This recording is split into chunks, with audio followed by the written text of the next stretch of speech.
बिस्मिल्लाहिर्रहमानिर्रहीम। नाज़रीन, आज आपको बताऊंगी कि किस तरह से आपने ग्राउंड्स लिखने हैं, लीगल ग्राउंड्स लिखने हैं अपने चाइल्ड वीजा एप्लीकेशन के लिए। As a parents of British child किस तरह से आपकी एप्लीकेशन कामयाब होगी। you know most of the applications they refuse because they do not have any legal basis, so that's why they refuse. Most of the people get refusal क्योंकि उनकी legal basis ठीक नहीं होती और उनके thousands pounds जो उनकी application में लगते हैं। लेट्स से कि आपके शुरू में जो वीज़ा फ़ी है, आपके हेल्थ सब चार्जेस हैं, आपकी एप्लीकेशन फ़ी है, almost you are going to spend 5,000 pound for your application, and if your case goes to appeal then it's going to be double price. I mean to say, on first year tribunal appeal and then second year tribunal appeal, which is upper tribunal, then you also spend thousands of pound further. But if you do not have your legal basis right for your application, then your application though your appeal is refused as well.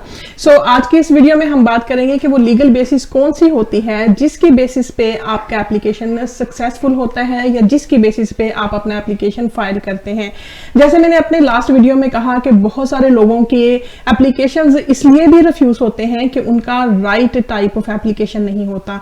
So choosing right type of application, drafting right type of legal grounds, and also drafting a right type of factual statement will give you higher chances of success in your application. It's me, Barrister Shazia Anjum, UK immigration specialist, 15 years legal experience, and I have been helping people in their most complicated cases so that they can come and join their family in the United Kingdom. So legal grounds किस तरह से draft करने हैं, उसमें क्या basis होती हैं और आप किस तरह से आगे जा सकते हैं। सबसे पहले आप एक स्केच बनाएंगे। Remember, this is going to be the legal grounds for the application as being a parents of British child. अब ब्रिटिश चिल्ड्रन जो है वो आपके यूके के अंदर रह रहे हैं या ब्रिटिश चिल्ड्रन जो आपके हैं वो पाकिस्तान में आपके साथ रह रहे हैं। आप उनको यहाँ पर अपने साथ लेकर आना चाहते हैं, आप उनके साथ ट्रैवल करना चाहते हैं, साल हर साल से वो आपके साथ पाकिस्तान में रह रहे हैं, आपके अपने कंट्री में रह रहे हैं और आप उनको साथ लेकर आना चाहते हैं। तो बिल्कुल ये जो टाइप ऑफ लीगल ग्राउंड्स है that will help you in that application.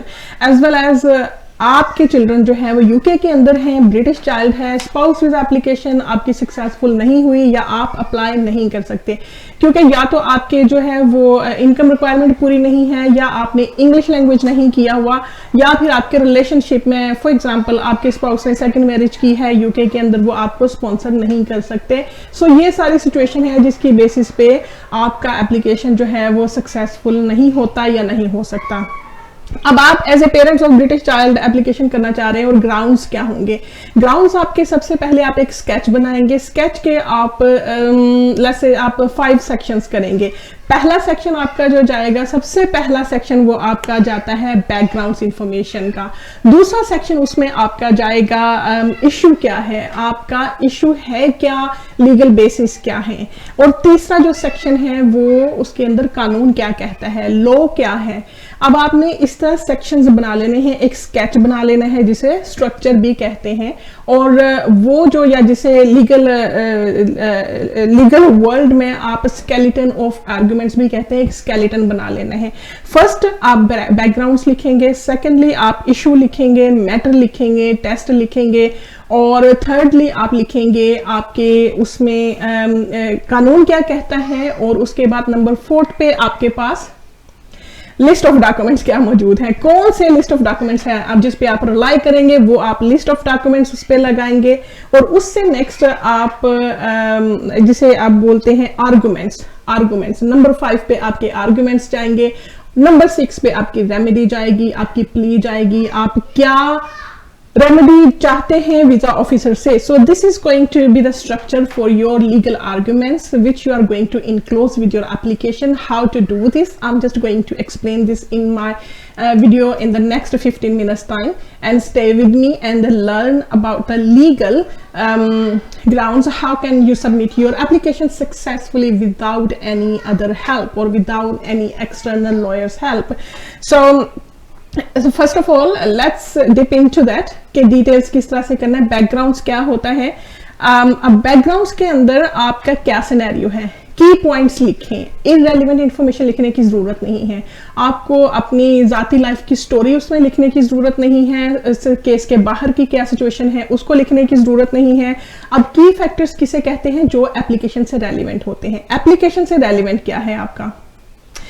Guess, आप गेस करें और मैं आपको बताती हूँ, ठीक है? आपने मेरे साथ काम करना है और इस तरह से अपनी पेन और पेपर शीट लेकर बैठ जाएं और उसके साथ आप स्केच लिखें, क्योंकि you might not be able to get all this tips for free from anywhere else.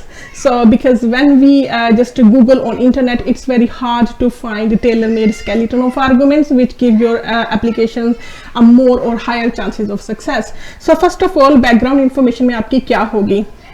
For example, आप ऐसे parents of British child application करना चाह रहे हैं, राइट? सो सबसे पहले आप उसमें बैकग्राउंड इंफॉर्मेशन में कब आपकी शादी हुई अपने स्पाउस के साथ। इट डज नॉट मैटर कि अभी वो आपका स्पाउस की दूसरी शादी होगी है या आप एज ए स्पाउस अप्लाई नहीं कर सकते।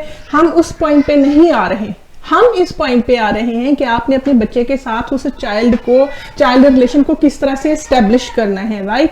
सो उसमें सबसे पहले आप क्या करेंगे? सबसे पहले आप उसमें बैकग्राउंड इंफॉर्मेशन देंगे। आपकी मैरिज कब हुई, कौन से ईयर में हुई? Try to write a date and be specified in terms of a background information. So कौन सी डेट को आपकी मैरिज हुई और किस डेट को आपका ब्रिटिश चाइल्ड बोर्न हुआ। If more than one children then just tell them what are their date of birth, for example. So किस डेट को आपका सेकंड चाइल्ड बोर्न हुआ, किस डेट को आपका थर्ड चाइल्ड बोर्न हुआ। की डेट्स की इंफॉर्मेशन आपने देनी है, जिसे आप क्रोनोलॉजी भी बोलते हैं, राइट? सो थर्ड थिंग आप उसमें ये लिखेंगे कि उसके बाद जब अपने बच्चे की मतलब अपने रिलेशनशिप पहले स्पाउस के साथ शो कर लिया, उसके बाद बच्चों के साथ कब बोर्न हुए, उसके बाद आप उसमें ये लिखेंगे कि बच्चे शुरू से आपके साथ रह रहे हैं या फिर यूके में भी आए थे, क्योंकि दिस इज़ वेरी इंपॉर्टेंट कि अगर आप बाहर से एप्लीकेशन कर रहे हैं then it's going to be little bit different grounds, लेकिन अगर आपके बच्चे यूके के अंदर रह रहे हैं तो फिर it's going to be little bit different ground. So today in this video we are focusing on the legal grounds that you are submitting an application from outside the UK. आप पाकिस्तान में हैं, इंडिया में हैं, श्रीलंका में हैं, बांग्लादेश में हैं, आप आउटसाइड द यूके वहाँ से एप्लीकेशन कर रहे हैं। उसमें आपने रिलेशनशिप का लिखा, क्रोनोलॉजी बनाई, बच्चों के साथ क्या बच्चे आपके साथ कब से रह रहे हैं। उसके बाद अगर बच्चे स्कूल में जा रहे हैं तो कौन सी डेट्स हैं जिस पे बच्चों ने स्कूल जाना शुरू किया है, और किस डेट को बच्चों की अगर आपकी कोई मतलब ऐसी मेडिकल कंडीशन है तो किस डेट से आपकी मेडिकल कंडीशन वो स्टार्ट हुई। अगर किसी बच्चे की डिसेबिलिटी है, बच्चे की मेडिकल कंडीशन है, तो आप लिखेंगे किस डेट को बच्चे की वो मेडिकल कंडीशन स्टार्ट हुई। जब आप ये रेलिवेंट इंफॉर्मेशन बैकग्राउंड्स में देंगे कि आपकी वो की डेट्स कौन सी थी, उसके बाद फिर next you are moving on to the next step.